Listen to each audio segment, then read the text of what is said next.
So welcome to Studio 550's Digital Live series. Today is session 2 in the series, and we're going to cover content design and creation for digital media integration, which can encompass many different areas, but I'm going to focus on screen-based work that is live, so not necessarily film or like pre-recorded video, but live work that's done on screen. And also live work that's done in physical, let's call it physical shared space. I don't know how to otherwise say that. So how we integrate digital media into physical live space, which it adds a layer of complexity and also some sort of other aspects that you wouldn't have necessarily in just a screen-based only environment. So let's, can we go just around with the people who are here and who are comfortable, just a little bit about who's here in the room, what made you interested in coming today, and if you have any particular things that you want to kind of cover. And if you don't, that's fine. If you just want to sit back and watch that, that is also welcome. And I'll call out a person, and then that person will toss the ball to the next person. So then we have like a flow going on until everybody is accounted for. So I'm going to toss it to Marcia. Okay, hi everyone. So I'm Marcia. I know some of you.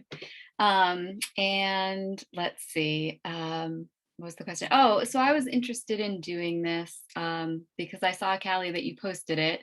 And I think that like you're just really amazing at all this video stuff that you do, that I think it's you're just such a resource to learn from about this stuff. So that's kind of why I wanted to do it. I also have like a few project ideas where I would like to use video in live performances, and also video in non-live performances too, but like using it kind of live, using video to create live, a non-live thing. I don't know how to say that, but anyway. So yeah, those are the reasons that I'm interested. I think that was, is there, oh, and what I hope to get out of it. I'm pretty open, really. I don't really feel like I even know enough necessarily to know what I want to get out of it yet at this point. So I think as we go on, I probably may get a better idea of that. Yeah, so that's that. And I will pass it to Jess. Hey everyone, I'm glad I'm here. I came because I'm working on some new big projects this year, and it's going to require some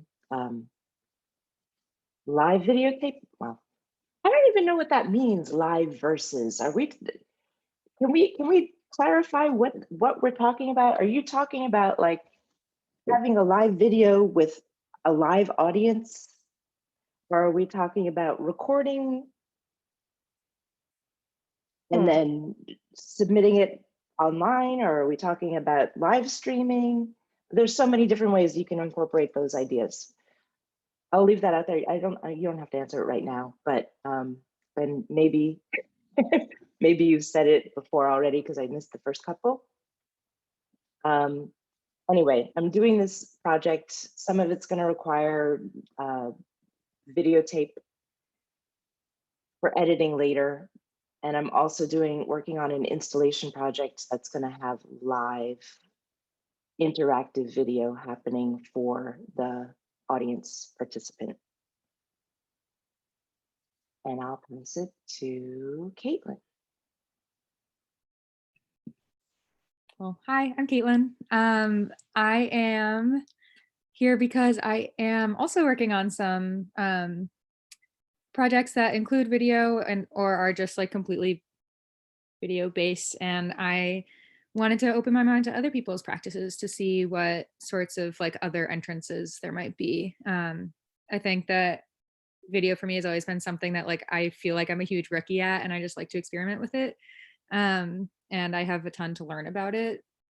And I think watching and learning how other people use it is always incredibly informative and gives me a lot of ideas.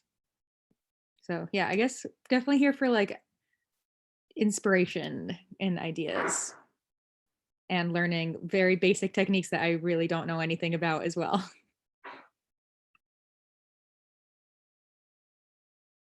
Oh, I will pass it to Megan. Hi, everyone. I'm Megan McClyman, and I will go off of Caitlin's statements of learning new ideas, getting inspiration. I don't have a specific project right now that I'm working on. I feel like the pandemic has set me into like hibernation mode and survival mode. So I haven't really been making anything for my own, just things for my students that are, part of my job. And then, so I'm trying to just gather ideas and figure out what I'm going to do when we come out of this hibernation period. So I'll pass it on to Riley. Great. I'm Riley. I'm a dance artist in Portland, Maine.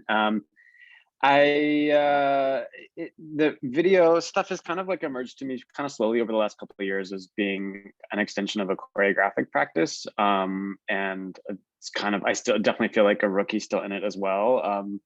But I've started to make, little projects here and there. I have a couple of things bubbling under. And I've been working with Callie a little bit already on some collaboration type things. We had a streaming thing last night, actually, which was super fun to do. And so it's just, yeah, I don't know. It's just like emerged that like this is a way, a medium for dancers to access within technology that feels kind of new and exciting. So I'm learning a lot about it. So, and I guess I'm just interested in like tools, just gathering like tools of like how to think creatively within technology, and like just basic familiarity of like, how do I hold this hammer, how do I get comfortable with this drill, but like the technological version of that. So yeah, open mind. And I might have to leave a little early today, sorry. So just anyway, but happy to be here. Was there anybody else? Is that everybody? Callie, why are you here? Why am I here? Actually, I can go into that a little bit. Why I'm here is that I have all this, I think, experience. It's not all this experience, like I'm still a rookie in other realms, right? Like, who knows? We're all in different levels depending on where you put yourself. And I think I had enough experience gathered over various instances of, like projection design, or also I have a background in graphic design too, so kind of like melding those, and then that background in dance since I was 3, right? Choreographic processes, and I was like, I think this is useful. Like, I think that I should share this somehow, and I really like teaching, at least dance. I like teaching, so kind of transitioning to this mode of teaching other things that are related but not quite there was very attractive to me. So I'm so glad you're all here, because then I get to geek out and it's amazing. And I don't have to geek out too much because I don't want to scare anybody. Like, if you want the geeky answers, I can help with the geeky answers. And I just want to touch on what Jess was asking, just to kind of lay foundation of what is live. I think that was your question, Jess. Is that correct? More or less. Like, what do we mean when we say live things? Because it can be confusing. And it's relative to how you think about things too. I think of live as happening now. Now, that means that it's obvious, like you go into a theater and there are people there and it's live, and that's like the most obvious one. But what happens when you integrate like a pre-recorded video into a live space, right? So into that space where there's audience and then there's dancers, and then you have this, is that live? And I would argue, yes, it is, because that video is being played, it's being consciously queued up and played during this live session that we're in space, even though it's pre-recorded, even though we did this before, and now we're gonna have to but someone has to press the button. And what's the time of how does it fade in? If it fades in, that's still live to me. Also, what could be live, I can give example of Riley. We did a collaboration yesterday. Well, actually, we've been doing this practice on Sundays to form this piece, which ultimately got shown on Sunday, in which I had we had preset like parameters. Like the first scene we had was like 2 triangles, and then the triangles rotated. And in those triangles was my feed and his feed, and over a period of 3 minutes and 33 seconds. We were improvising. There was no set choreography. And yes, we recorded it and then played it back, but it had the element of live because we both saw each other at the same time. It wasn't I took my clip and dropped it in there, he put his clip there. It was like we were interacting at the same time, even though he's in Portland and I'm here. So we brought in feeds from a program called OBS Ninja to kind of like synchronize those 2 things together. So I would consider that, even though it was kind of pre-recorded, it was still had a live component to it. So I think you can interpret it however you would want to interpret it. But for me, and from this series sake, I'm going to say that anything that has that live component and anywhere in the process, I would consider live. If that makes any sense. Now, it's like I said, I'm not going down the road of the film industry or anything like that. I really don't have much experience with that part of it, but like live performance, theater, even screen-based stuff, that's kind of where I'm going to focus all the conversation. So were you watching each other, like you were watching him on a monitor? Mm-hmm. Okay, and then responding to that. Mm-hmm. That's cool. Yeah. Is that video up somewhere? Yes. It is. Yeah, it's on the Violet it's on that YouTube. Yeah, the Violet Knox. I'll put the Instagram in the chat so you can find it through there. It's the link in the bio, and then it's the Spring Festival. Mm-hmm. Yeah. Okay. Yeah, that's cool. I'd like to check it out. Yeah, it was live last night, and was recorded, while it was being broadcast. I was going to get a cleaner version, but it looks pretty clean, so I'm happy with it as it is in terms of like the streaming and stuff.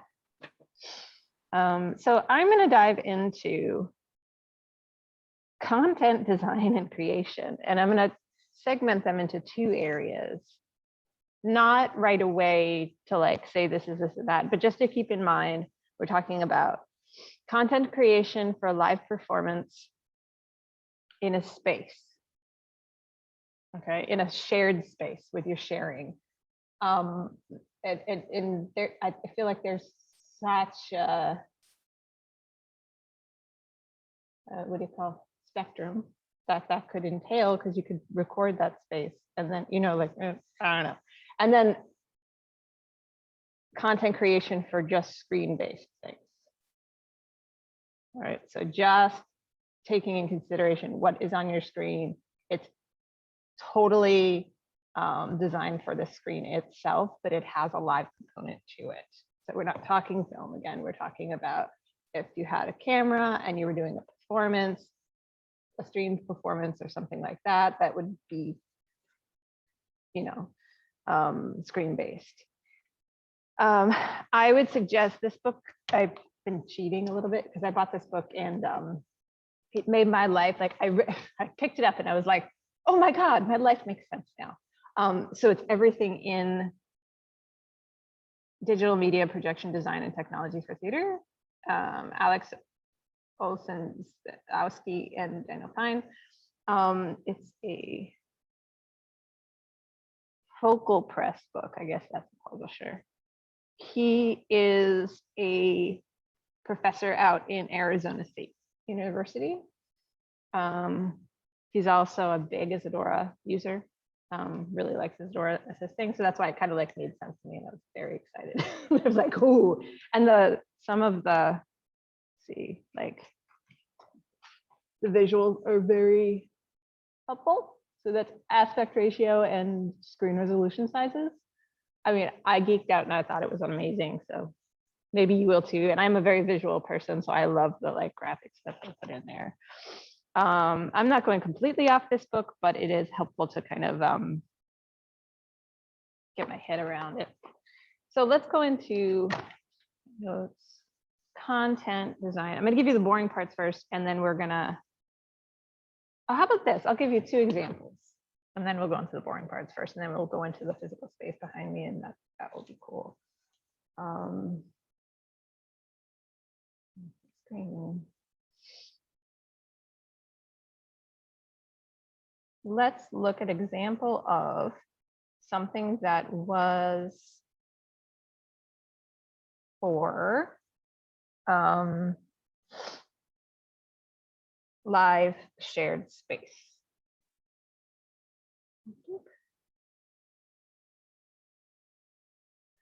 I probably can't even hear this, but the hearing is not. Can you see that more or less? It's very dark and there's white thing. Yeah. Yep.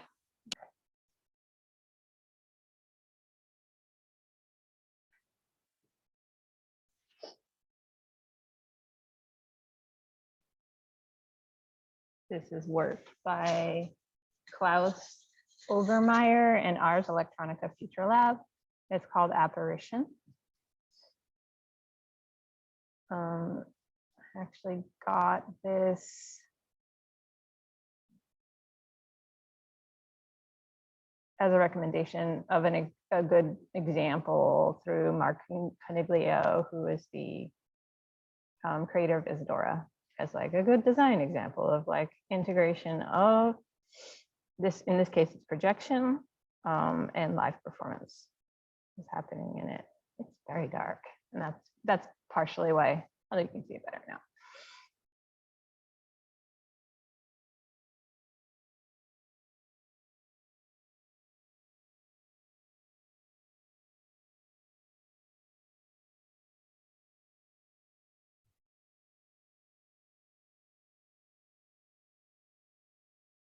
I'm going to ask you to take a look at and see if you can put your lens on the use of lighting in this instance. So you have the integration of lighting design, performance, and we'll say media / projection design on top of that. And there's a seamless quality to it that I found intriguing because of like, it's not just one projector that's kind of like just washing the whole thing out and people are dancing in front of it or being projected on. It's actually taking into consideration the shape of the dancers' bodies and our focus between what we're seeing as the body itself and what are we seeing in the designed body by the media that's integrated to it. And notice that the horizontal stripes and the vertical stripes are very, actually placed on the body itself. And I can go through how that's done if you want, or at least some methods that are used for that.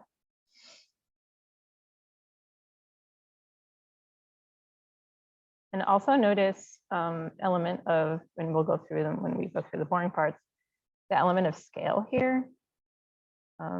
You have a largish background with normal size people in front of it. And what other choices they made, according to physical realities that are in place.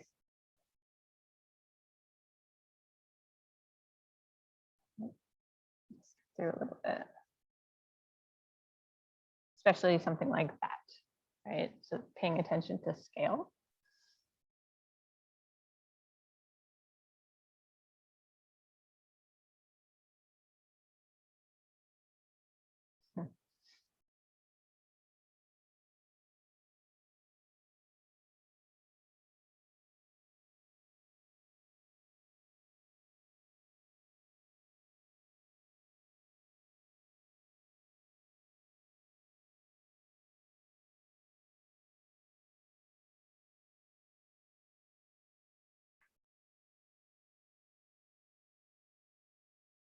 There's something else I can't remember.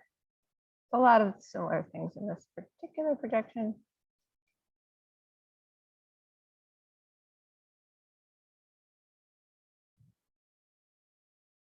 And I have a feeling a lot of this work, the digital work at least, was generative.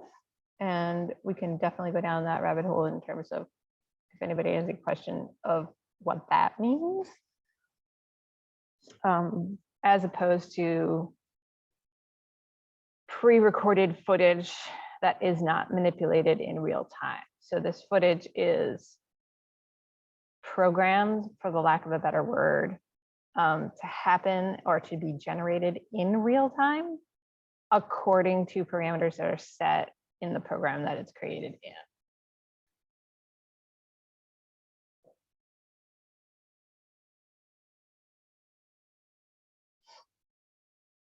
Okay. And I will pause there for a second and go to, let me find it. See that? Can you see that? You can. Cool.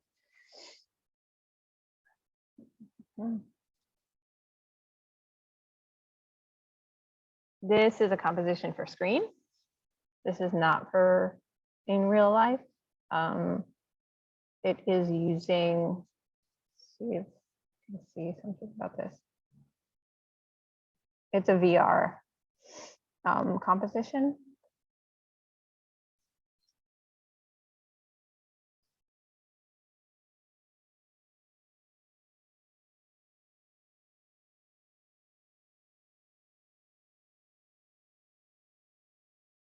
But my guess is all the movement that's being taken place is captured from real bodies in whichever method that they have available to them and being recorded. Oh, and this was another, I'll just go back. So I have a different flow chart here. There we go. So any questions before we can talk about what we saw before I even introduce the elements to you, but just to see what things come to mind in terms of design in real space versus for screen-based composition. So I'll open that up to you to give thoughts.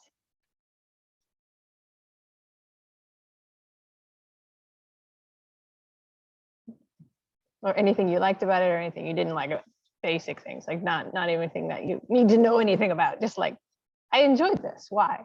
Or I didn't really enjoy it because. I feel I mean, like, it offers like a, oops, sorry, go ahead, Caitlin. go ahead, Riley. All right. I was just thinking the like live performance example that you gave with the like horizontal and vertical stripes and like all of that. The whole time it definitely like gave me a sense of wonder of like, how are they doing that? And it felt really magical. It's interesting where like when you go into the thing that is created for screen, I feel like I'm so accustomed to seeing like magic and tricks on things that are built for screen that it didn't give me that sense of wonder in the same way. Because it seems simpler, though I'm not sure that it actually is, because I don't know actually how they did it, but it just seems so complex. I was like, how many projectors are involved here? What, like, how are they doing this? Yeah. Cool. Yeah. Yeah, there's definitely a sense of wonder when you meld the physical, like organic environment of which you or your audience are in, and actual physical like bodies that they're not clouded in anything, right? So they're just people in bodies and they're in space. And then you merge the dream reality with that. And I feel like when you have successful design, it does become that integration where you're not sure, like what is what, where does it fall in and where does it fall out, like, and it's an extension, and the way I think about it is like extension of your dream reality, what you really wanted to do in space. Like, this is what we could do when we just manifest it with light. It's really just concentrated light that we focus into a direction that creates those design elements beyond or integrated with the set, which includes whatever background you have, the floor, the costumes, and the existing lighting design. Like, those things all like squished up into one makes it magic for the audience to experience it. Any other? I was gonna say it offers like such a different sense of vision within watching dance. Like your eyes just do really different things. Like I could imagine like that was super nauseating to be an audience for, because like as the lines are, it makes your eyes work differently as an audience member somehow. And I was also reminded, I felt like this for a long time actually, like seeing a combination of like dance as I've been trained in and as I performed it in a live setting without technology with it, and then like that, just the dance part, and then the technology part that you're talking about, Callie, with like the projection, whatever's happening. Sometimes the dance is like, it seems superfluous. It's like, why this random dance choreography with like nice choreography, like physical, beautiful, whatever. But you know, I much prefer when I see it where the two, like you said, Callie, are more like needing each other to make the dance happen, and not just like this is dance and it's in front of technology. And it's hard to find that balance somehow too, you know what I mean, of I don't know, like the marriage needs to be more symbiotic somehow, I feel like, in my personal taste.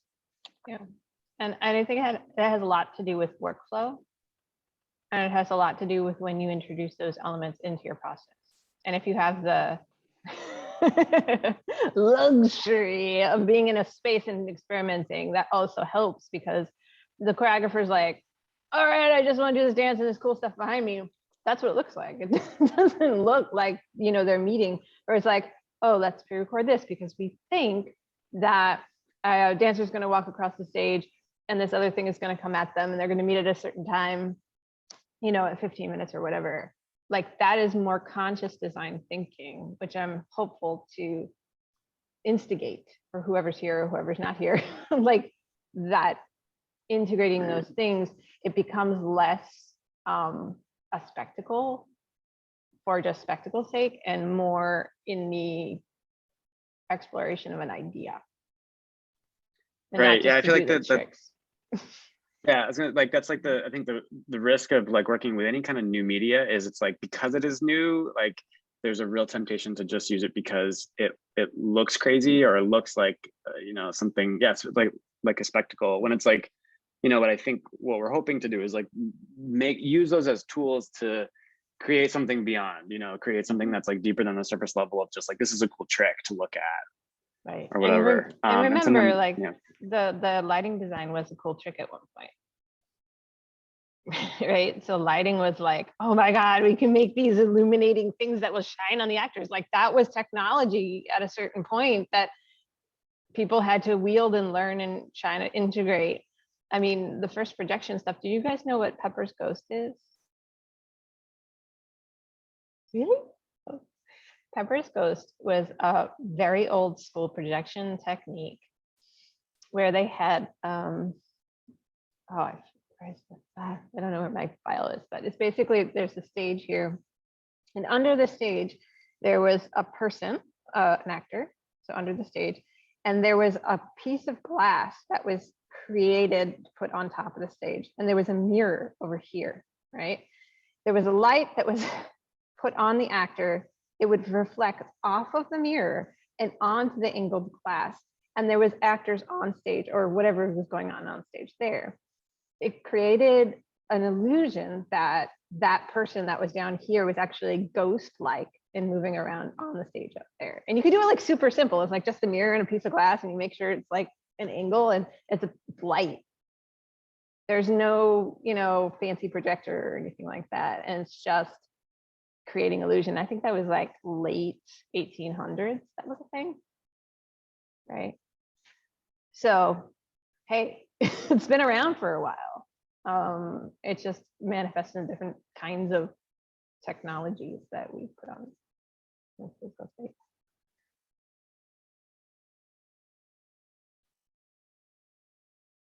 Sorry, I'm babbling. Anything else come to mind for anybody else? Yeah, I want to say I am most captivated by a couple things. One is a change of sense of space and depth that happens with the design. And also,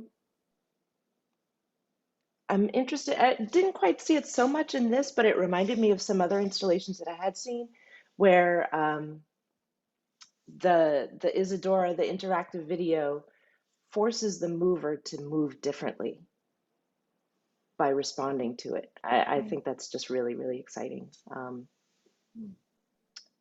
It makes me think of that guy from MIT who did those installations at the Museum of Science. I don't know if anybody's seen those, but When was that? his name is Carl Sims, and he has this, it's a permanent installation at the Museum of Science. I Oh, shouldn't is be it the referring stuff rain that's not- thing? Yes. The kids go in there like, ah. Yes, yes, and the balls and light, yeah. Yeah, that's cool. It's always captivating. Yes. Interacting, the kids love it. Get distracted. Yeah. Okay. Okay. Anything else before I move on? No. This whole design thing brings up some questions about people's backgrounds, because I'm sure everybody has different educational paths in terms of what is design, what have you interacted with design in different ways. For instance, when I was in high school, I went to a technical high school, and I went for graphic arts. So that was my background of like design elements and having to do folders like this thick. Every day we have to draw the thing about the square, like where to put the elements on the page. And that was much like where I came from. And sometimes I forget that some things that actually they are threaded throughout design of different environments like architecture or printing or film, video space, digital space, this space. It like they come from similar places. They're not, sometimes they don't match up exactly, but I don't know, where everybody's coming from. So I'm hopefully doing some things that are familiar and maybe some things that are new. So does everybody know what the rule of thirds is? Caitlin says yes. Megan says yes. Riley? Kind of, sort of. I don't know if I know it, but I feel like I kind of can figure it out. Mhm. Does it mean like Yeah. dividing the space up into basically thirds? Thirds, Okay. and all the intersecting lines. There we go. All the lines in which they cross, those are like places that are strong to put your focal points, basically. Right? You can apply that, and that's very much a very horizontal space thing. When you flip it to vertical, like in printing, we've never actually learned that. No idea that exists until I went to video. I was like, what is that? I have no idea what that is.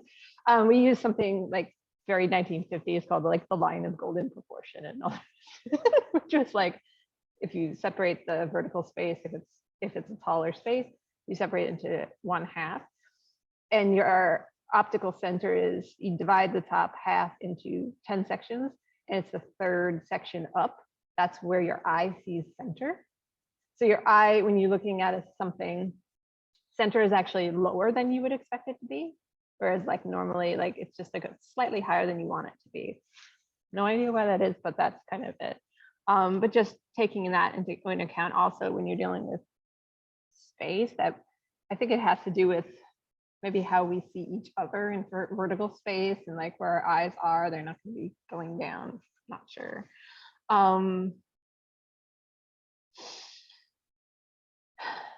We have elements of lines like in space for design elements. So if you, like this room, for instance, these lines that are on the ceiling where the ceiling meets the wall, those are very strong, diagonal, straight lines.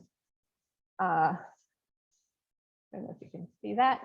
My little thing in the corner, kind of, you can see a circle. That's like a circular line. It has different feeling to it when we're approaching it from a design perspective. there's a lot of emotional connotations with circles versus lines, straight, direct versus something that's much more inclusive and not non-linear, I guess is another way to put it. There's elements of balance, color, texture, emphasis that you want to put in a frame or in physical space that you kind of have to figure it out. A lot of us just do that intuitively. We don't need a rule book to say this is good or this is bad. I think we kind of can look at something and say, yeah, that's balanced, or like, why? I don't know. It just feels right that this and this is together. So in this, I don't want to go down like too many rabbit holes in terms of actual things, but I think using your intuition as the primary motivator for decision making. And then if you don't have that intuitive thing, like, I really don't know, then fall back on design concepts. So then you can actually figure out, well, this is why I feel this way, or this is how I can make it better by like moving these things around. So forth and so on. And then, like we said last week, the elements of color and additive and subtractive color, like the models of red, green, and blue versus cyan, magenta, yellow, and black. So in physical space, real life, as well as digital video space, we deal with the three colors of red, green, blue as our primary colors. And when you mix them together, you get the secondary colors of those. So I'm not going to get too much into that, but just know that that model it's the same model as like a lighting designer would use. They're going to mix color the same way you do. Sometimes it's helpful to know, if you're working with a lighting designer and they're using LEDs, which is sometimes very helpful instead of gels. Like if you have gels, it's harder because then you're like, don't know what that would be until you shine it on the person and then you look at it. But with a light board with a color picker and things like that, you can actually get hex values. And if you can match those things up, they're not going to be exact, but it could be approximate. Match those things up in your elements when you're creating content, then when you finally get into the theater or whatever, things will feel good. It won't be like mismatched. You're like, oh, that was that weird green and you're using this other green. Now I have to adjust on the fly. And sometimes that can be done, especially in Isadora. I use it a lot. There's like a color. Let me show you. I just want to show you because this is, oh, not this. Okay. So you can see my screen, hopefully, and that camera's over there.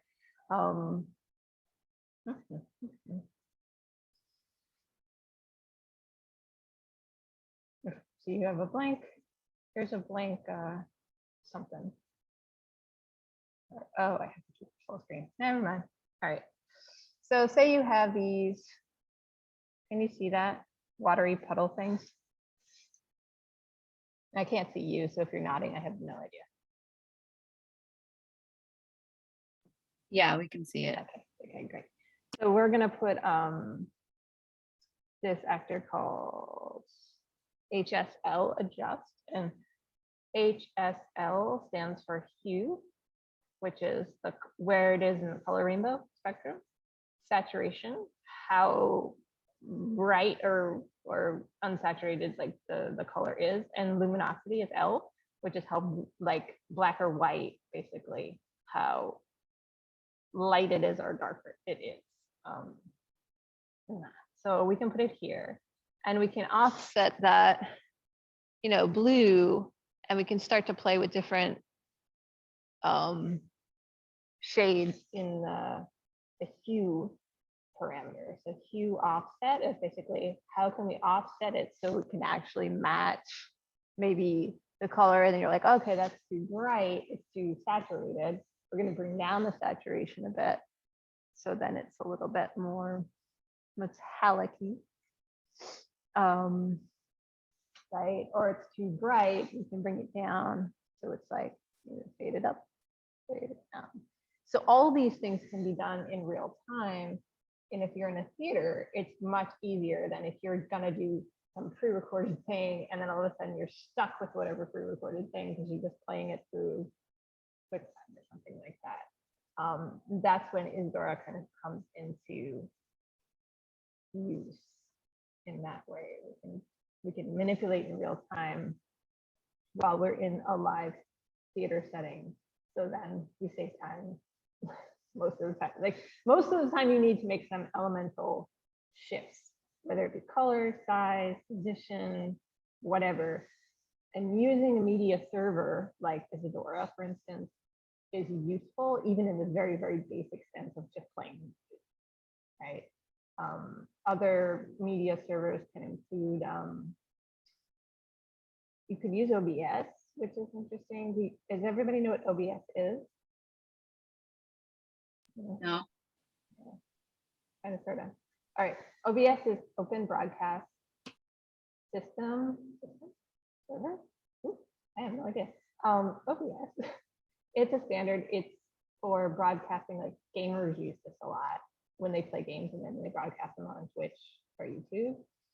So I'm using OBS right now because I hate Zoom controls. Zoom controls like freak me out. I don't know where things are.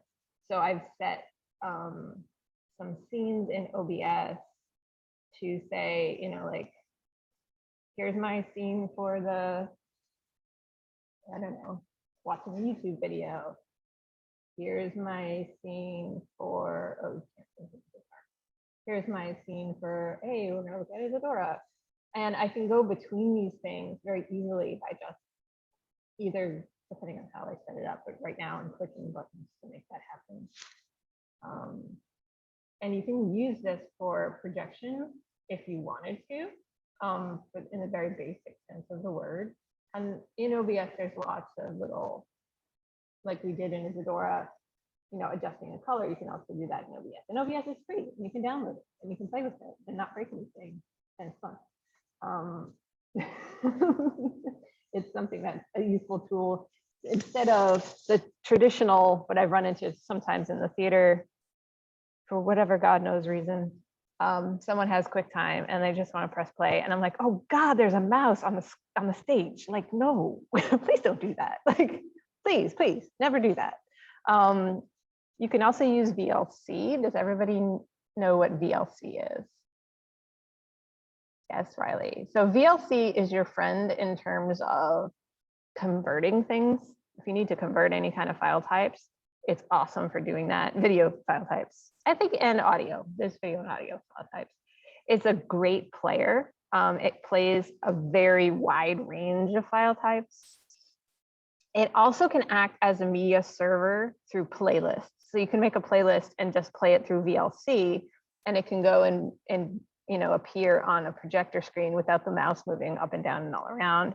I use VLC to convert a lot of the things that I can't convert with the Adobe Media Encoder. And it's free, and you can download it for free. It's another little useful tool. So that was a complete tangent, but it's related. I wanted to go down the road of what makes effective content. Let's go for effective content or live performance space. So when you're dealing in space, take that off. When you're dealing in physical space, I have approached in the past designing in space kind of like a lighting designer would, where even though in this space, let me see if I can find something you can see better. I'll just make it bigger and then you can see it, and then I'll make it smaller. So in this particular space, here we are, we have this white backdrop. We have a black floor. We have this tube over there, which is, I'm using it as representing a tall element of something. It's probably not a great design element to say it's there. And then over there, we have the circle. So that's our space. Now, how do we design content to fill in that space?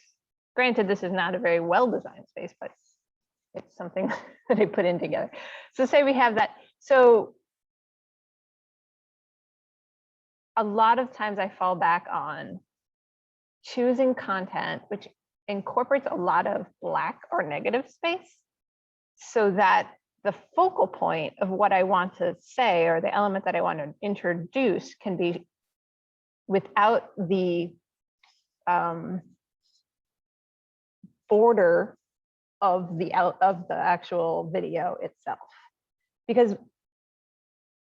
I'm not saying we never want to see the border of the element, the actual video, but if we want it to be integrated magically, it can be more useful to not see that, because then it's like, oh, it's a video playing, right? So for instance, I'm gonna go back to making myself a little smaller so you can see the rest of it. Oh no, we're gonna make it a little bit bigger. I'm gonna show you.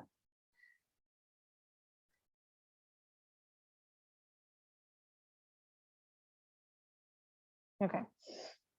So here I have a countdown that is appearing on the circle that I have in physical space.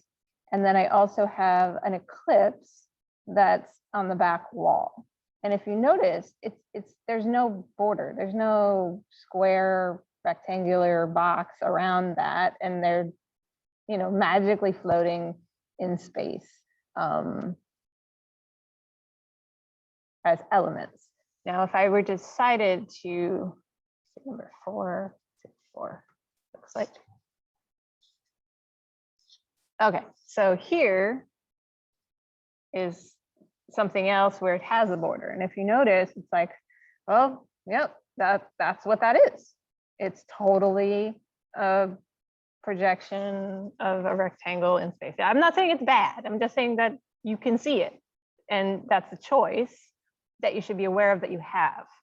So I have a choice of flooding the whole backdrop with this cool, you know, stuff, and then having the countdown. Like, now that's one projector. There's only one projector doing those two things at the same time. I will show you kind of how that is. This, I'm gonna bring this over here. One second.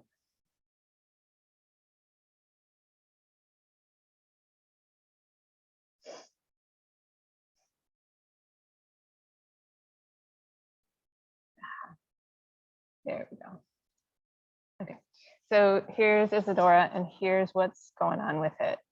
Can you see my mouse, by the way? Yes. Okay, cool, thanks. So over here, this is the orange element, and it's basically a movie player that's playing content number 4.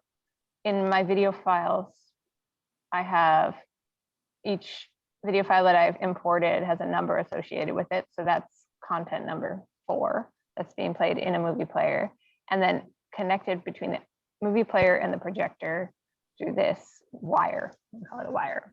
And the projector, when I first started Isadora, I didn't understand what projector meant. I thought it meant that it was an actual physical projector. It is not. It is just an output, right? Mm-hmm.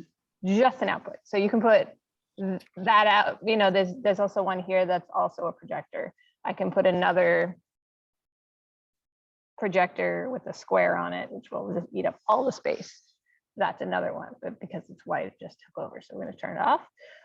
So I have this projector that's basically, I'll show you the map of it. This is the map of it. The output, how is it? Who knows? I'm just going to squish it back over here. The output is the full everything. If we wanted to like reshape it, we could do that, and it would only take that much space up. But for now, it's all of it. The circle projector is something that I created before I got here. And so here's the input. This is what's being fed to that projector, which is a rectangle. but I just wanted to isolate the circle within that rectangle. So I go to output, and there's a circle. Basically, you can choose a shape. So circle, triangle, square, rectangle. And then there's also something is called grid, which you can kind of like move like putty. It's really cool for some things. It gets too complicated for others. I don't tend to use it very often, just because it gets complicated. And then custom, and custom is that you can put points anywhere on these lines and kind of like move them and shape them to the, if it's an irregular shape, that would be useful. So if it was a octagon or something, doing the custom shape, yay, that's helpful. But in this instance, it's a circle, and because of the way that circle in space is positioned, it's not flat, it's on an angle. So these corner points, you can, using my keyboard, up and down arrows to kind of move them around so that they are as fine-tuned as you need to. Oh, this is back to that. Cool. So I'm just gonna pause a little bit here. Look back here. And any questions that you might have? Yeah, I have a few, but I guess my one thing I was just wondering is, so where do you have, so you have a projector set up right now, but like where in the space is it? It's not very optimal. It's down on the floor. Okay. With the things underneath it like stuck there because I'm not going to rig it up to the grid right now. Yeah. Okay. And it's like, but it's close, It's like to us. Right, it's right there. Okay. So it's about 20 something, 30 feet away from the back. Yeah. This particular projector. Yeah. Okay. Just curious about that. Okay. And I guess I don't quite understand how both things are being projected at the same time, and that's probably just like a gap in my knowledge, or like I just physically don't understand what's happening. It is one screen. Yeah. It is Okay. one, if you think of the projector's throwing out light, right? And it has this big canvas area in which it can shine light on it. Right? Yeah. One area. Projectors kind of are dumb. They just do this, right? Yeah. They just like, this is where you want it. Now, Isadora's smart. It can say, hey, I want this area of like, actually, don't think I of it get that way. It's like a picture in a picture, kind of. Kind of, but you can also overlap those things if you wanted to. Oh, okay. Right. So right now, that one, the orange thing, is not overlapping at all of the round thing. Mm-hmm. The circle's Right. kind of like cut out of it, right? It's Right. not interacting, it's not interfering, mostly because that white circle is white. Let's see. It's also because of opacity. Let me just show you one thing, because Mhm. that does bring up a good, thank you for bringing that into view. So in each projector, there are different parameters. And here are the parameters on each projector. Horizontal positioning, this is like a very gross motor way of moving things around if you wanted to. Horizontal, vertical, you can sit there and like move that, back and forth. Minus 19 or something, I forget what it said, yeah. Vertical, width, zoom, you can zoom it in, you can zoom it out. Aspect ratio, keep. This just means like if it was a different aspect ratio, would it conform to the entire thing, or would it keep its own aspect ratio? And I'll get to aspect ratio later. That's just a toggle. And there's this thing called blend. Now, when we have a projector without a mapping, which I've done before, and that's partially why it's confusing. When it's just a projector as is, without any manipulation, and we hook it up, the blend mode is additive. And additive is exactly what it means. It adds light to things behind it. So if you had And this comes back to the model that we were working with, the RGB, red, green, and blue, right? So if you add red and blue together, what color do we get? Anybody? Purple. Purple, right? So we get purple. And so that's additive blending, right? But there's other kinds of blending here, which we have transparent, and then we have opaque. Opaque is exactly what it means. It's like nothing. This is going to be dominant. It's going to take up its whole area that it has. Nothing's going to come through it.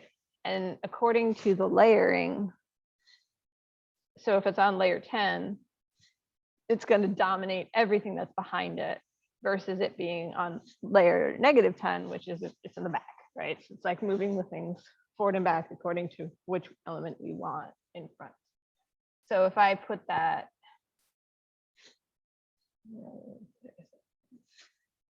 yeah, it's too dominant. Make it -10 for now. If I put it on layer 1, I have it opaque, it's going to just shine right on top of the countdown and we're not going to see it, right? If I have it on additive, it's going to blend with it additively. All the numbers, the pixels are basically going to add together. 1 and 1 makes 2. So you have the countdown with this, with the other element kind of like interfering with it at the same time. And that could be totally a choice and useful, but just to know that you have choice in that. I'm going to put it back on. And when you, sorry, this is the other thing. In Isadora, when you do a map for the first time, you can control the blend mode and the blend mode in the map itself. And then you can also control the intensity of the map itself. So it is set to transparent, which means it's not going to interfere with the thing that's in conjunction with it. Where's my camera? I don't even know. Did that answer your question? It yeah, that did answer my question. I guess, and it also is kind of something that I was thinking about in that, what was it, Obermeyer was the name, I think, piece. That I mean, the thing that I found so impressive about that was that the horizontal lines were like literally just on the people. And I didn't really know how that was happening. So is that something similar to this, you think? No. No. Because that would be really, really hard. Yeah. Yeah. So you have moving bodies that are like squishy, you know, like we're squishy. It's right. We're not I was like, are they hard-edged. that precise that they can like I don't know. I don't know, but I know that there are different technologies you can use. Like for instance, you can use a Kinect camera. Right? So Kinect cameras are the things that you use for you know, Xbox. They're now obsolete, so you have to kind of use other depth, what they call depth mapping cameras, which basically do the same thing. Forget the other ones. There are a whole list of them. And they basically identify the human body form in 16 points.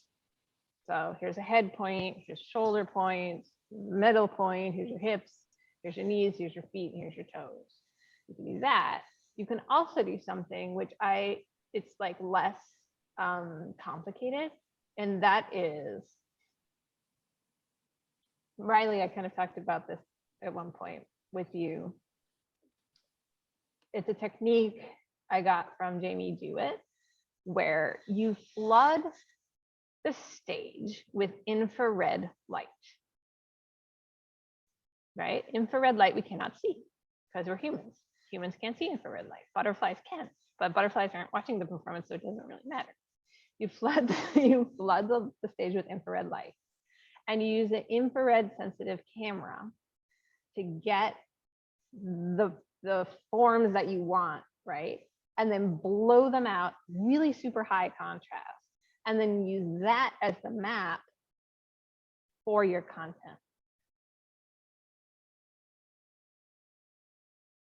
That's like old school non-tech way of doing things. And the infrared cameras the cheapest ones are like the ones that are handheld cameras from the 90s and the early 2000s that have night vision, because night vision is essentially infrared. So those cameras are like, they have a little infrared light on it that would flood the area in which the camera actually can see it. And that's how they can see in the dark. The newer cameras don't necessarily have that, which is really interesting to me. They use another kind of technology. I'm not sure exactly what it is, but to see in dark, it's like different for some reason. So the older cameras are actually really cool to have because they have this infrared light that's shining, but also the sensor that can pick it up. So what you do is you just take like an old mini DV or something there, or high 8 or with the night vision, you get a theatrical grade infrared light, you flood the stage, and then the camera can see it, and now you have tracking points. Now it gets more complicated because depending on how you hook it up, if that blob of movement moves out of the frame, and then it comes on, there's a moment in which it kind of like freaks out a little bit. It's like, I don't know where it is. And then it's like, oh, I found it. And then it brings it back. You're like, okay, now it makes sense. So there's that. That's why the Kinect sensor is kind of a little bit better. It still does the same thing. It's still like a little weird. If you ever play with a Kinect, like even doing a game or something, sometimes you raise your arm up and the arm just go like this. And you're like, oh yeah, like, up. It's not perfect. It's not, I mean, the other thing is wearing like a motion capture suit, but you know, who wants to do that in a performance? It's gonna look different. So that's kind of how I think that's what I don't know, because I don't know them and I don't know what their techniques are, but I'm guessing somewhere along those lines, they're using some integration of those technologies in order to get the outline of the body. Yeah, that was pretty impressive. So yeah. It's a lot of trial and error. Lots and lots of it. How are we doing? We're doing great on time.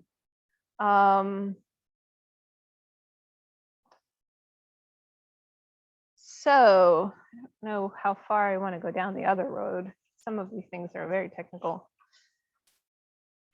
What is the idea that, do you guys want to learn a little bit more about technologically more things?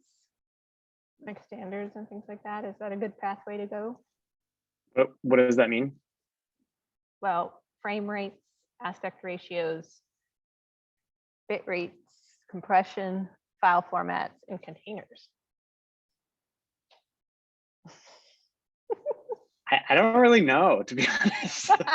I can go down a little bit in that It's road just, if you want. if it's stuff that's like within Isadora, I think it's harder to follow if we don't have the program like in front of us to see like what is that what you mean, or no, you it's mean more, I'm trying to stay away from Isadora until we get to the Isadora section, which is the other which I'll help, you know, set everybody up so then you have it in front of you. This is more like just industry standards, sure, file formats and things like that are helpful. that sounds good. And we can start from like the big thing in, I think, starting with aspect ratio. So I think the most common, if we're dealing with proscenium-based theater work, the most common thing you'll encounter is I have a back wall, and in my back wall, I should probably just hold 1 second. I have the microphone with me, so it's not that I'm really leaving. I'm just going to grab something for a second.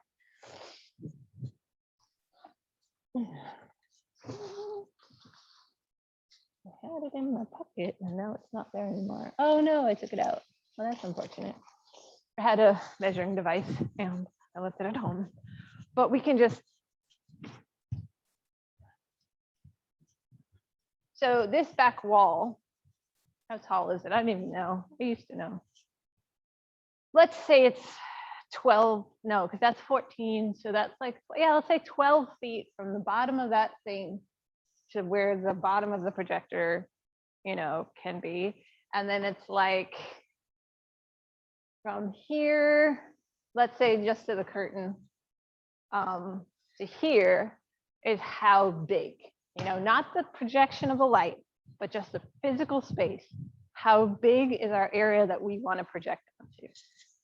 So my go-to is to figure out, we know that the projector has a 16:9 aspect ratio. So the light that's going to throw out, no matter where we are, is going to be 16:9.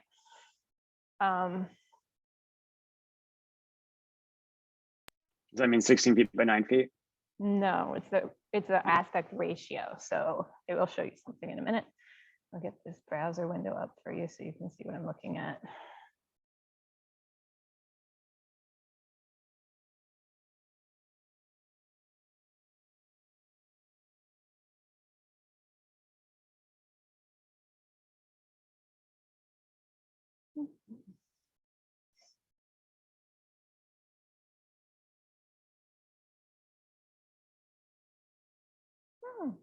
Oh, totally did not show me all of it, but we can definitely.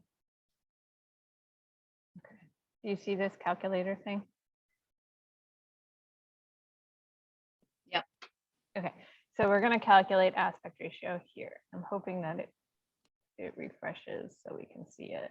So this is my favorite tool. I don't like to do longhand math, so this is something that's like my cheat sheet. It automatically understands that we're looking for a ratio that's equivalent to 1920 by 1080. So 1920 pixels wide by 1080. If we put the number 16 in here, we will get the number 9, and you cannot see that. I can't believe that. All right, okay, hold on a sec. I'm gonna make it a window and not.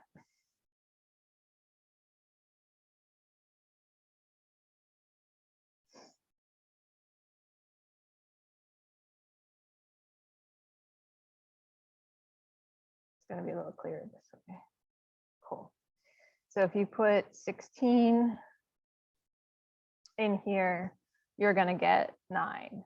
And so if you're dealing with pixels, it's gonna be easy. But if you're dealing with feet, I'm gonna take this out, we're gonna see what we can get. So if we know that our aspect ratio is 16:9, and we have our width of, what did we say that was, like 25 feet or something like that, we know our height is gonna be 14.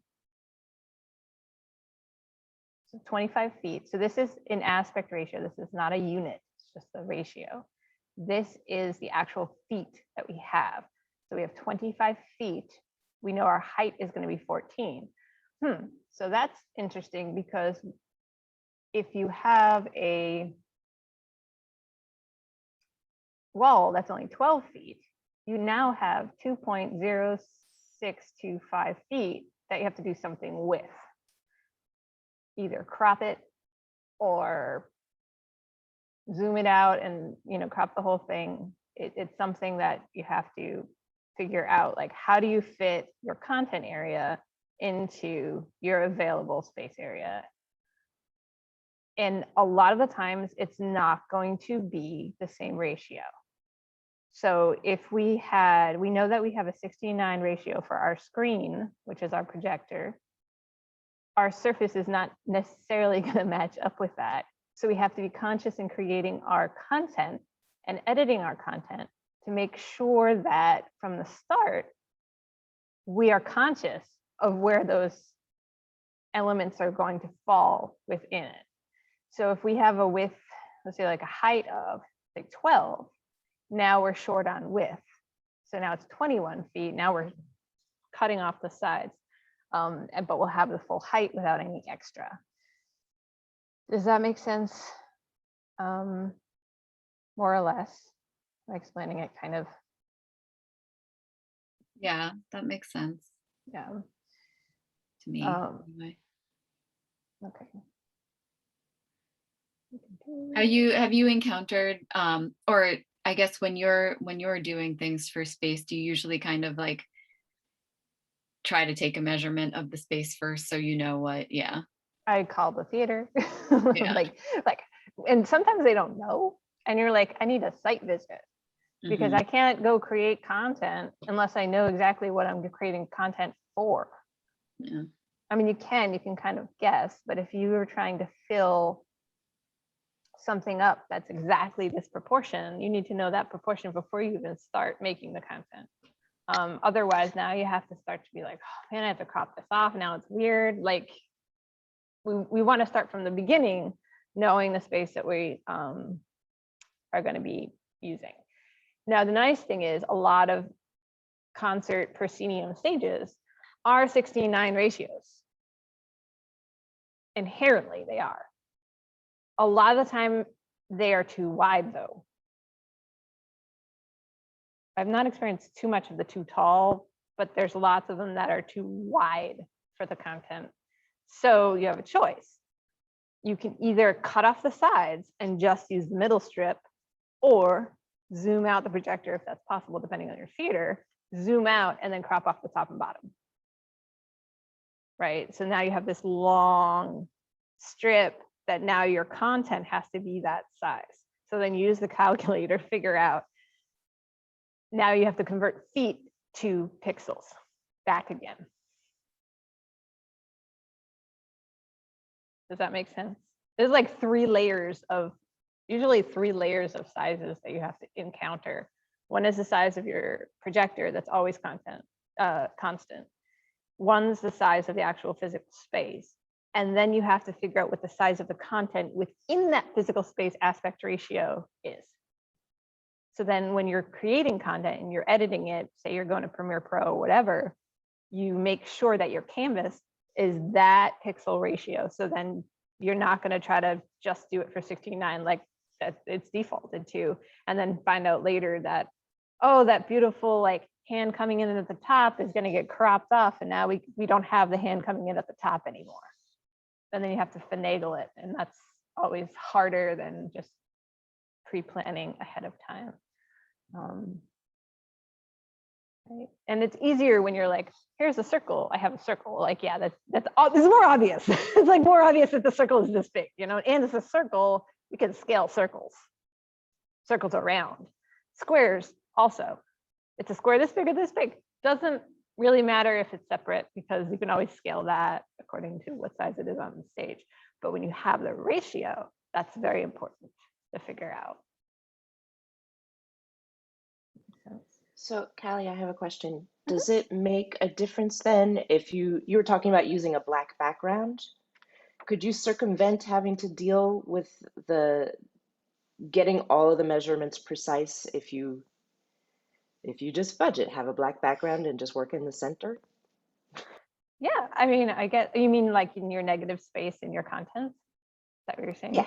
Yeah, that's what I mean. You could totally do that. Just be aware of, like, if you have an element that is going to travel from here to here, that you know where your head room is, right? You know where the height is, and you know your width, and what you don't want to happen. I mean, I wouldn't want to happen. Maybe, you know, it's all relative to subjectivity in some ways.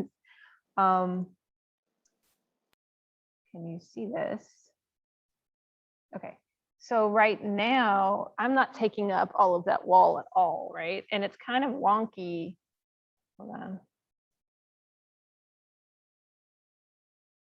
I'm just going to use the camera so you're not distracted by anything else.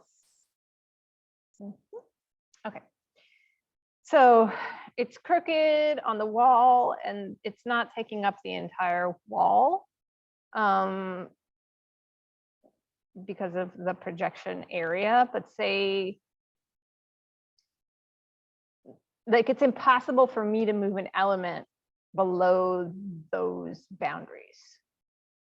So below the bottom crooked area right now, I cannot move an element any lower than that, because that's the area in which the projector hits. If it was black, more black content, say the moon, and I tried to move it around. Oops. Okay. I try to move this moon. I can only move it that, and then it goes off the. Oops. Come on back. There we go. Now you have a hard edge, right? So even if you have this element where it's like black content, and then you have this, you still have the parameters of the actual physical projector that to deal with.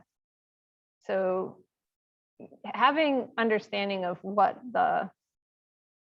your range is will help you design content.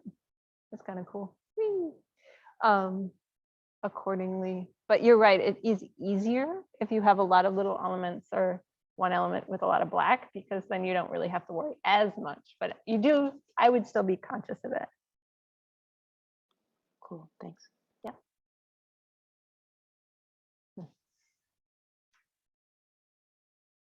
No, I've done that to myself before.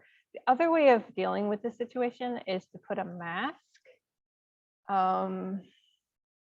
where it needs to be quick and dirty and really easy to, or like say you didn't have the measurements. Say no one knows, or you're on tour and you need to go into a theater and you have no time to figure any of this out, and you have to make it look decent enough. I've used before a, let's see.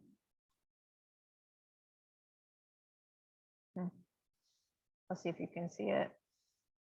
Okay, I'm gonna change it back to the number 4 content.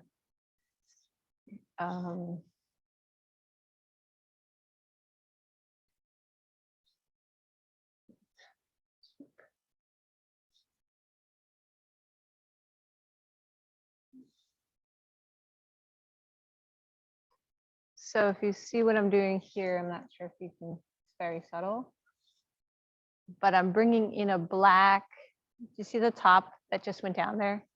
I'm bringing in a black feather mask to go on the edges of the content. I need to turn my neck every time, but just look at there. And the bottom.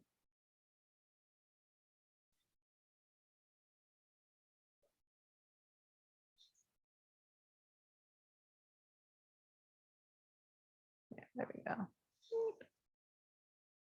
So it's less noticeable that you didn't have the dimensions. Okay, not going to be perfect because I can't spend too much time on it. But if you notice, like around the edges of that content, instead of having a hard like rectangle, now we have kind of like a blur between the no light, which is black, and the content itself through this feather mask that I kind of put on it, so it's not as obvious, right? So that's like a, I guess, a shortcut way. Can you guys see that difference? I know it's now on top of the circle, but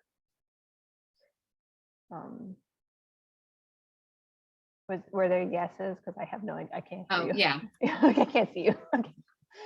So yeah, that's, it's like without and then with, without and with. So it's less obvious, and it's kind of saves sometimes headaches if you don't have full control over knowing your things. Clicking, clicking, clicking. Yeah. So that was aspect ratio. I'm gonna go just down a little bit of it, not too much. See what's actually useful from here. So are we all aware that most, or let's say the most common pixel resolution we're dealing with is 1920 by 1080. That's like standard definition, right? So there's 1920 pixels in the top part of this screen that you're seeing in 1080, mostly, unless you have a 4K display or Retina display or any kind of higher resolution display, then we have more pixels that are making up for that. But we're just going to talk about 1920 by 1080 right now for the current standard, especially when you're dealing with projection, because unless you're going to go out and buy a 4K projector, it doesn't matter. I mean, you can put the 4K footage into the 1920, the standard SD, it's going to make it like nicer a little bit, but you're still scaling it down. You're still compressing it into the 1920 by 1080 frame. There are other types of resolutions, and way back in the 90s and 80s and whatever, we had two standards of analog video, which has no pixels, it just has signal, and that was NTSC and PAL. If anybody remembers those kinds of standards, like in the 80s or 90s or early 2000s, like it basically had to do with their electrical frequencies. So it would look different depending on what country you were in. But now we don't have to deal with that because we're not in broadcast television and we're dealing with digital media and not analog media. And it basically had something to do with the coloring coding systems and how they were refreshed, the refresh rate of either 50 or 60 hertz cycles, and what the aspect ratio was in their standards. But again, we don't have to deal with it anymore, thank God. With that, are you familiar with the terms progressive and interlaced? No. So 1080p, ever hear that? I've heard it. I don't know what it means. 1080p is progressive 1920 by 1080. What we're watching now most likely is that, right? 1080i is 1920 by 1080 interlaced. Now, what the heck's the difference between progressive and interlaced? And God knows if we need to know this. And I realized I needed to know it because I bought a camera that had a default resolution of 1080i. And I was getting content and I was like, what the hell? What's going on with this thing? It's not working the way I want it to. There's all these weird lines. It was an older camera. Interlaced is when, this book has like awesome diagram and it's easier to see in the diagram thing versus it being like, progressive means that there are lines, there are horizontal lines that make up the video, yes? They're made of horizontal lines. Progressive means that it just go in the passing, so every time it processes the video, it passes through the lines once and goes every line, 1, 2, 3, 4, 5, 6, whatever. In interlace, it passes through twice, first hitting the first, third, all the odd numbers, and then on the second pass, it does the even numbers. So that's why we get that, that weird, like some footage looks really weird, like there's horizontal lines you can see in the footage, especially if you move really fast. That's interlaced footage. It's a cheaper way to get higher resolution footage. And it was standard, 5-10 years ago on higher end cameras because you could get the resolution that way easier because it's less data, but it came at an expense of like getting weird lines sometimes, depending on whatever. Was that understandable? Do I need to show them a diagram? Because I'm not even sure where it is now. Can't find it. Maybe later I can show you. So progressive is a richer version, like a more solid version, a higher quality version than the interlace. Is that right? It has the same amount of data. It's more efficient. It takes higher processing speeds to get that data. Versus if you pass it twice, it's easier. So I can get the same resolution out of an interlaced footage, but I have to compress those two passes eventually to get that resolution. So they both have the same potential. It's just the method that they get there by. And I can show you the numbers, but it's just odd and even in 2 passes versus 1. That's important because, when you're gathering all your content and you're looking at the details of that content, you have to, it's best practice to make sure all the content is of the same ilk, because then when you plug and play and try to move things around, you want to be consistent with that versus it being like one footage is this, the other one is that. Usually what I'll do is I'll run everything through Media Encoder and make everything the same, no matter what it started out as, like some sort of standard I'll create for myself, run it through Media Encoder. Now I know all my footage is like, I'm going to treat it the same way because it is from the parameters that I sent.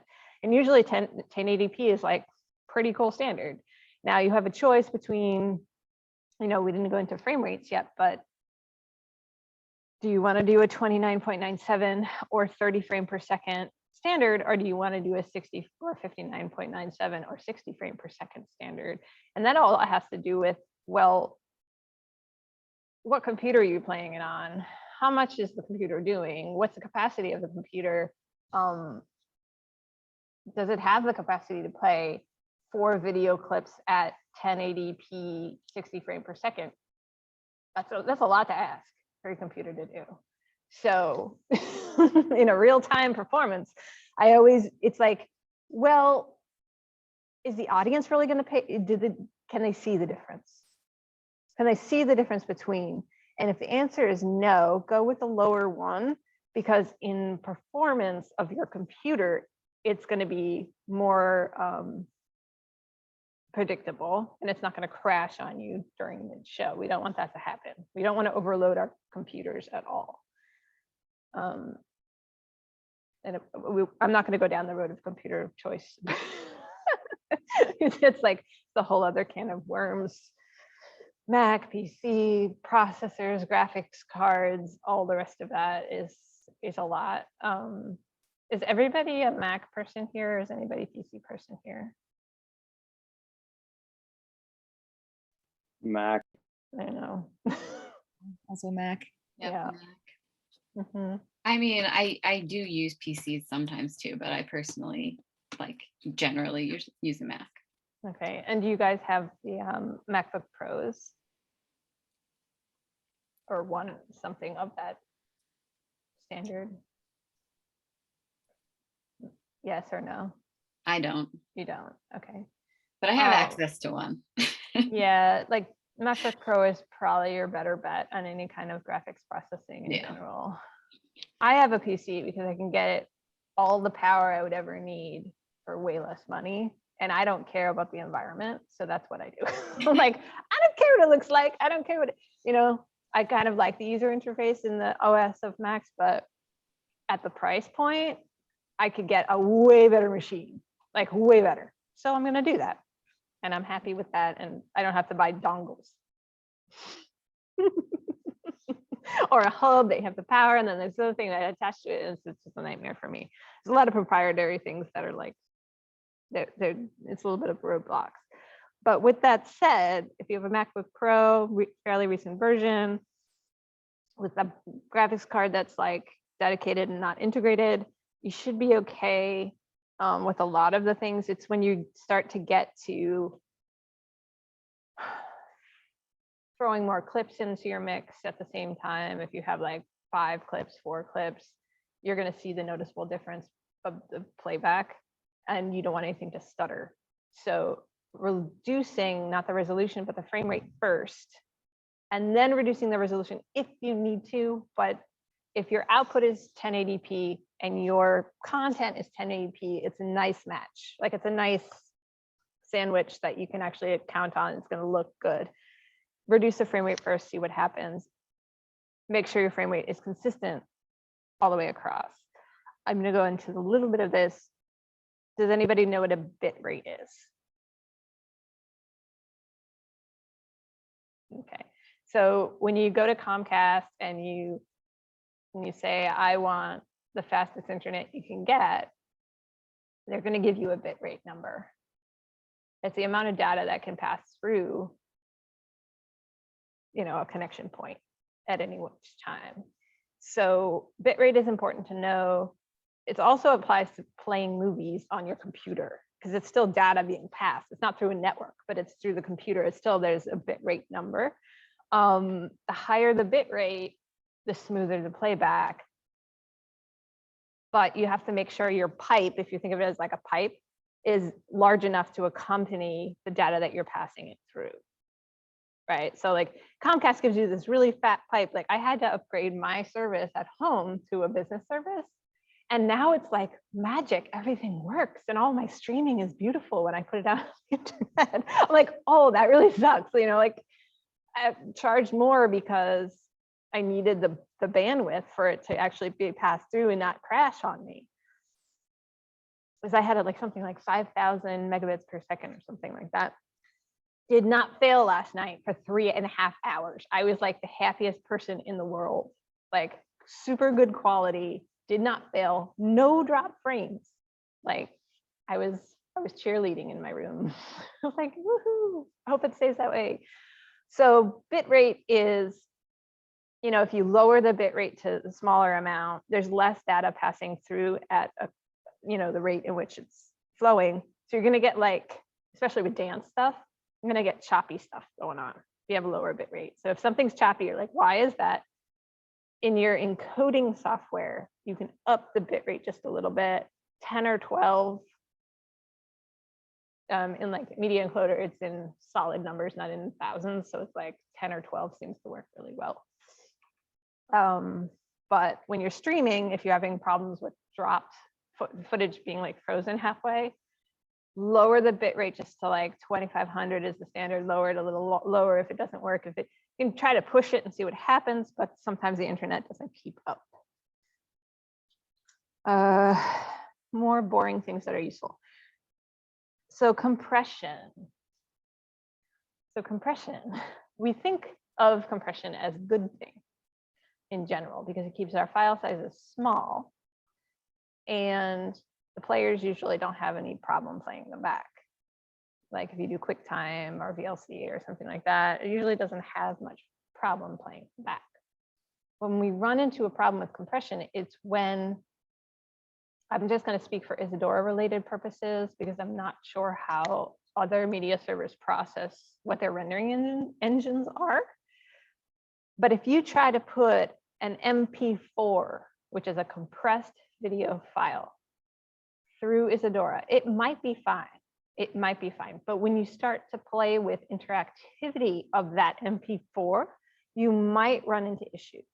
And the issues are mostly because it's a compressed file. It's like a lot of data that's being compressed. So it's the containers like nice and small packages you can move around from computer to computer. So what Isadora has to do is unpack it and then play it. So it's like that motion that kind of freaks Isadora out and like overloads the processing unnecessarily. So if you run something uncompressed, and you can go on their website, they have a whole list. There's like tabular data about, look at this codec, look at this container. Is it good with performance? Yes. Is it good with interactivity? No. So then don't do that one. You know, like figure out what you're going to do. Interactivity means that, like, if I were to play a clip backwards, all the clips I'm playing right now are MP4s because I knew that I'm not going to try to play the clip backwards for you. If I tried to, it would fail. It wouldn't work because it's too much processing for the computer to take, and it's too much unpacking at the same time as playing. So if on a PC, it's different than a Mac because of the what do you call it? Media engines that are used. Mac still uses, I believe, QuickTime Player as their rendering engine. Apple has taken away their QuickTime Player support as of 2016 for PC. So it doesn't use QuickTime Player anymore. It has to use some funky other direct show thing or Windows Media Player in the background. You never see it, just it is the rendering engine. And with those rendering engines, it becomes more complicated depending on the file type. So I guess in the Mac environment, you can use like an MOV file and probably be okay for the most part, but those are just that's just the container. So it really matters what's inside that container, the actual codec. You know, Is Riley on his phone, probably traveling? The codec Yeah, is I'm gonna get in my car, but I'm gonna listen on my phone in the car. So great. sorry to interrupt. Oh my God, that was just me rambling, just making, I don't know if you guys understand what I just said. So the containers are the file types. So the MP4s, the MOVs, the M, whatever that is, that one that I hate, M4V, which never use because it's super compressed. And it's proprietary, it only plays in certain things. AVI is another one. Those are the containers, the things that you actually see. The codec is what, like, processing that the actual like file is. So they're different. If you look at, open this up to show you.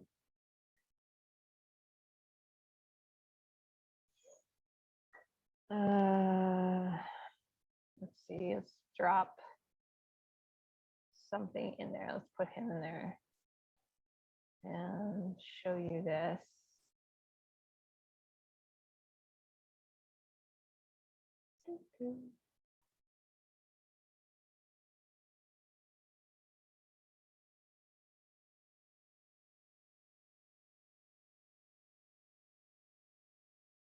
Okay, so if you see, this is my export settings in Media Encoder. I have a format, which is basically the container part of it, right? So if I want to, sorry, it's the H.264 codec. I want to do a custom one. Go away. There we go. In the video,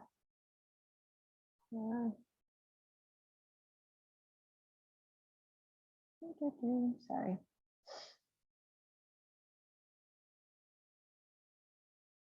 So this is the codec it's using. I'm sorry, the encoding format. And here's your container, which is an MP4.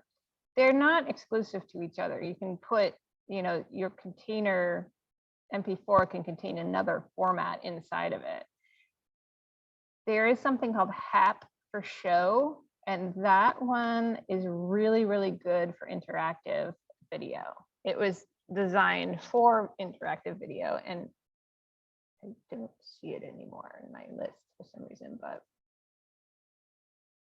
here it is. HAP, there it is.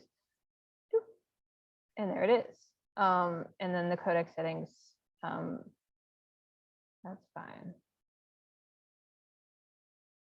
And in some codecs can only be used in some containers. They're limited. So you can't just interchangeably like figure them out.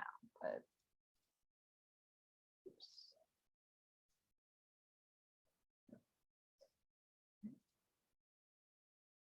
You didn't see that, did you? Did you see my screen or did you see me? Oh, no, we saw you. Okay, I'll try it one more time so you can see Okay. it. Yeah, I just didn't press the button.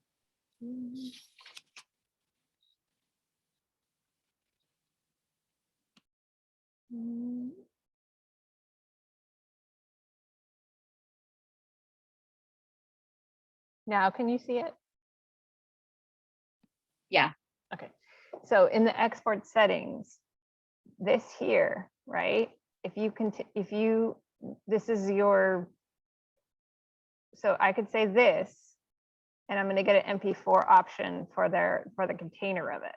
If I say AVI, I then have this option over here of what codec to use. And AVI is useful for PCs, but not so much for Macs, but I'm just going to use it as an example. Here you would be, I think, I don't even have it on here. Shoot.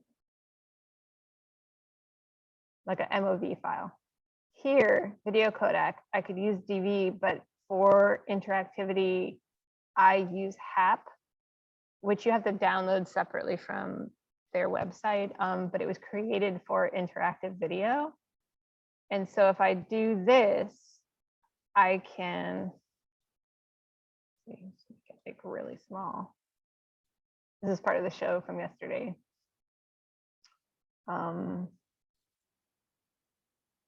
I'm just gonna put this here for now. Oh, forget about it, it's gonna take forever. No, I don't wanna finish it. Anyway, I'm being very unclear right now. Yeah, I understand that.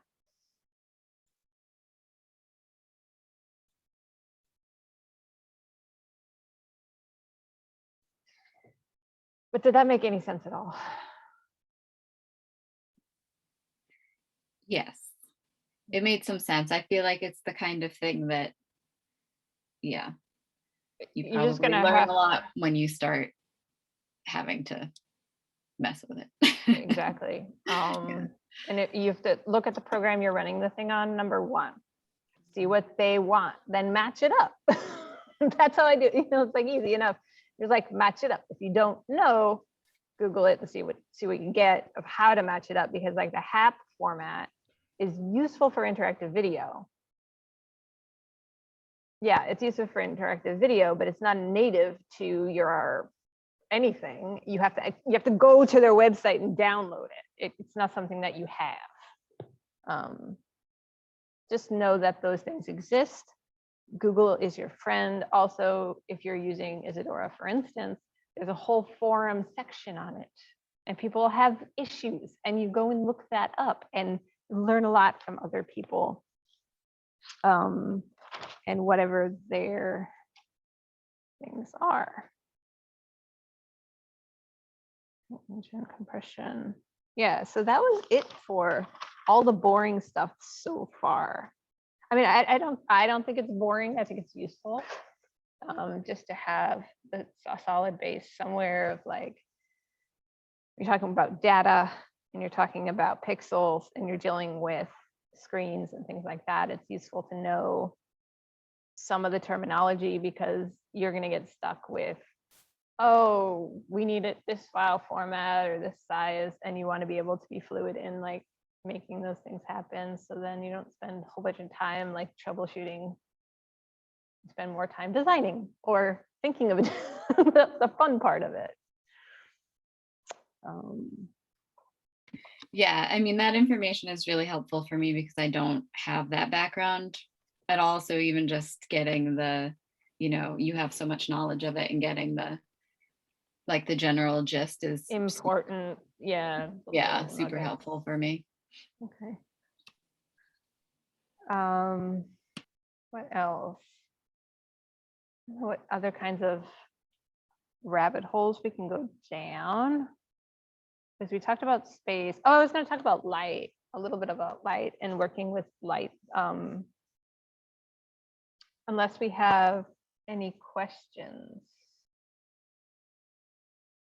related to all those things.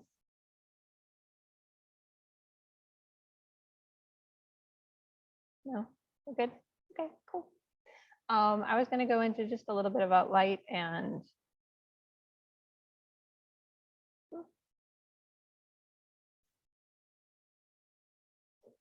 I'm going to get up in real space. Oh my God, it's sitting way too long. I'll point the camera a little bit so you can see it. But taking into consideration our like real life space.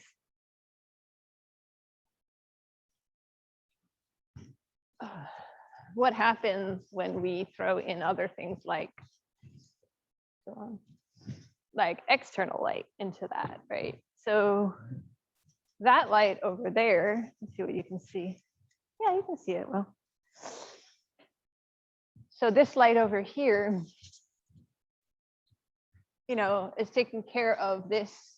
You know, if I was a dancer here too, it would take care of me as well. So like here, this, I'm coexisting with this element here and the weird thing in the background that has the weird thing right now, but I'm coexisting with these things. Now, when it doesn't work, your lighting designer, you know, doesn't intentionally do this, but starts to do things like that's when it doesn't work. When you're like, but I want the dancer to be, there we go. I want the dancer to be here and be lit in this direction, but then what the heck happens to your poor footage in the background? you know, you have to deal with that. So that means you can't light the dancer in this angle because, you can't. It's just probably not preferable. So Right. then you have your lighting designer, you're like, okay, now we're going to take the light and we're going to move it back. There we go. There. It's interacting with the front video a little bit. Maybe more than we would want it to. See, if I move it there, you can see there's a difference between it. And you have to either be okay with that or move your elements around. So then stay pull. Yeah, there we go. Now nothing is overshadowing anything. So you have this side, although we have low sides, but if we had mids too, that light, you know, where is it? Like here-ish. It's here, it's still here, it's still here. But here, there's like dark. You see that hand gets dark-ish. It comes just projection. I come a little bit further in and now it gets the light of that light. So I have dark projection, now like real projection there. So noticing in three-dimensional space where things can coexist. And if you want the dancer to be lit and you want the dancer to be lit here while this is going on, you might just have to deal with lighting them from the projection itself versus it being with a light, because we're dealing with the additive thing, whereas light and then light, you can't subtract it, you know, unless you subtract the shape, if that makes any sense. And that's just more of a conscious thing where you're like, you're not the lighting designer necessarily. You could be, who knows? But knowing if you're going to use projection, that's definitely a choice. Then telling the lighting designer you're going to do that, number one, making a schematic telling them where it is in the space, so then they can make a schematic of where they're putting their lights. They're not in conflict with it. Does that, any questions about, I mean, that's like very basic, obvious thing, but I just want to bring it up because so many times, like, there are limitations to what our dreams are and versus like physical reality that we have to coexist with, like the principles of physics at the same time.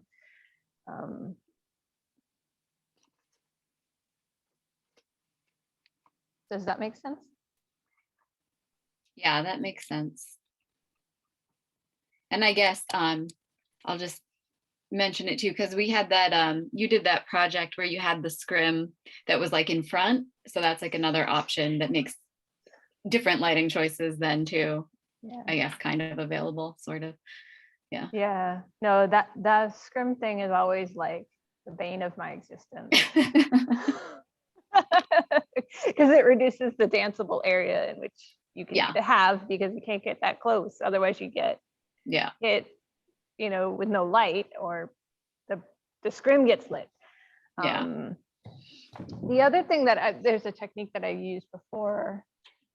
I'll probably do it in real time. That's not it. Okay. Get out of the camera's way so you can see. Okay, so we have these elements in the space, and say that this countdown, say it's not there. Say the whole thing is just the orange, like that, right? And say that white circle thing is an actual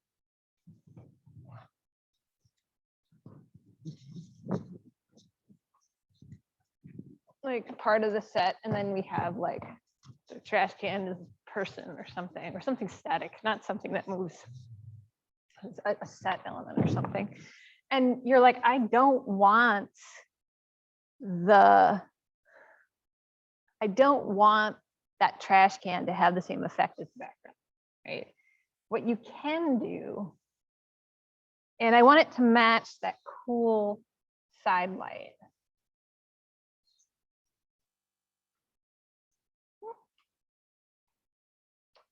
What you can do is, I've done this before, it's really fun. Take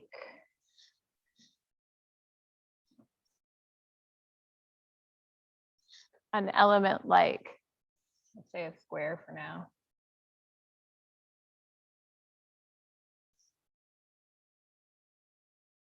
Taking the element of a square of, let's just pretend it's somewhat close to the color temperature of the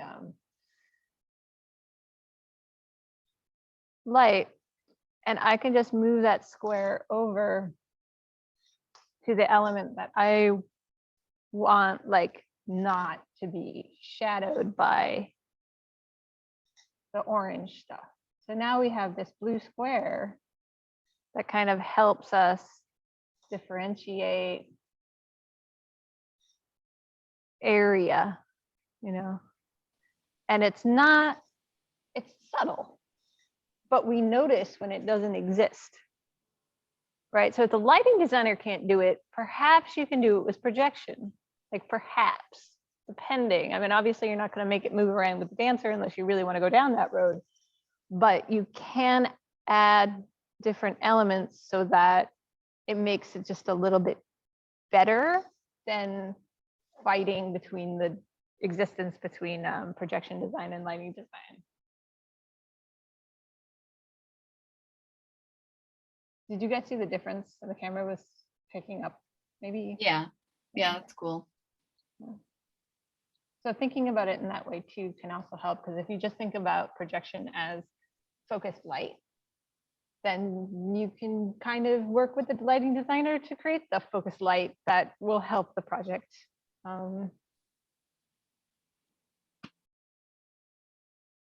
Possibly.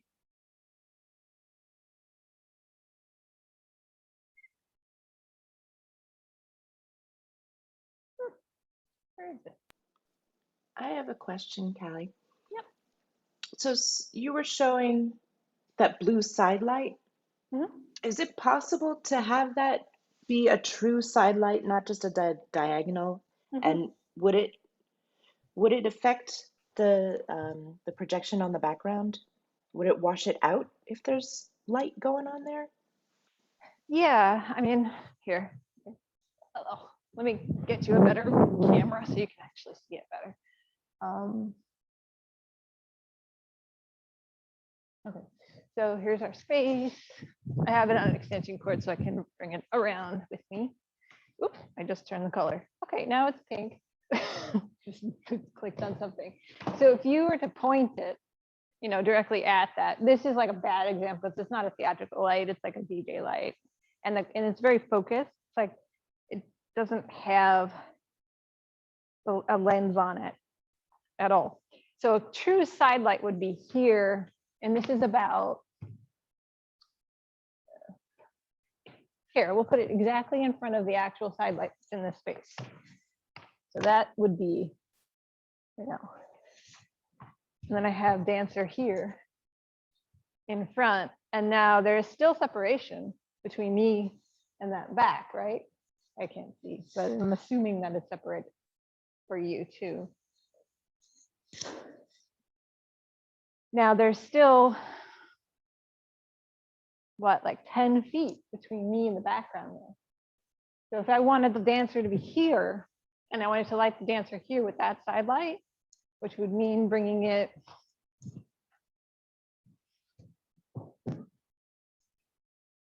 here, it is straight side. As long as the cone on this side of this light doesn't go out and hit the walls, you'll be good. And this is not a traditional lighting, but if it does, you're going to get that, right? You're going to get the wash out. But if we turn it a little bit that way, it'll be good. Sometimes you can compensate by turning it slightly that way. That means the dancer has to be this far in front. Like, this is the depth of, it's about 3.5 or 3 feet, like that. Did that answer your question, Jess? Yeah. Thanks. Yeah. And as Marcia pointed out, when you're dealing with scrim and you're dealing with actual theatrical light, like the ones we have in this space here, which I can't, not authorized to turn on, although I really want to show you, is that those lights are much brighter. The cone, depending on the lenses of those lights, they want to go out really fast in like a wider, sorry, there you are, a wider angle, like faster versus more narrow cone. So when you have that and you have this big wall of like something here, and you have the projection on that, and then you have, you know, the dancer who wants to be here, how are you going to light the dancer and the scrim without having that conflict of interest between the light, the theatrical light, and the projection, with the knowledge that projection is straight on, flat, you can't really do much about that one, but the cone of that light has to be, I mean, if you can see this one, no, you can't see that one over here, you can see that one, no, you can't. The cone of that light, like they're not very far from the performer. So have a wide cone is preferable, because if you have a space that you don't have lots of side space, you're just going to need it. So in that case, you can take black wrap or like foil and shutter it. So then the downstage area of that light is not going to go onto the scrim, but it will go in the upstage area.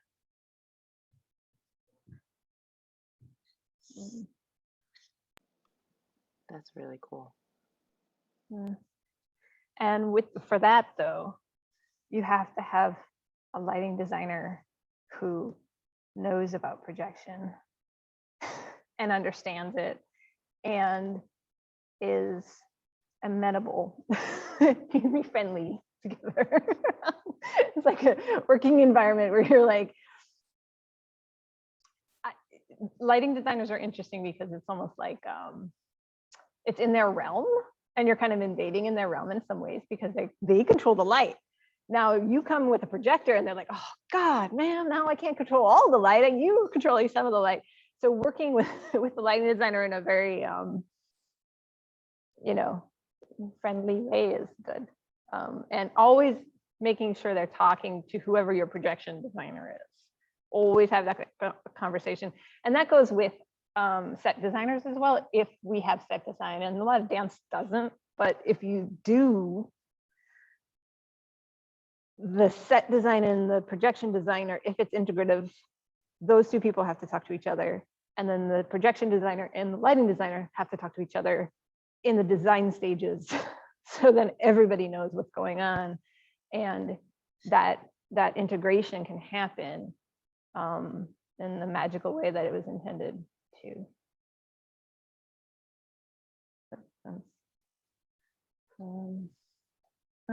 Callie, I sadly have to go, but I Yeah. wanted to thank you for this information.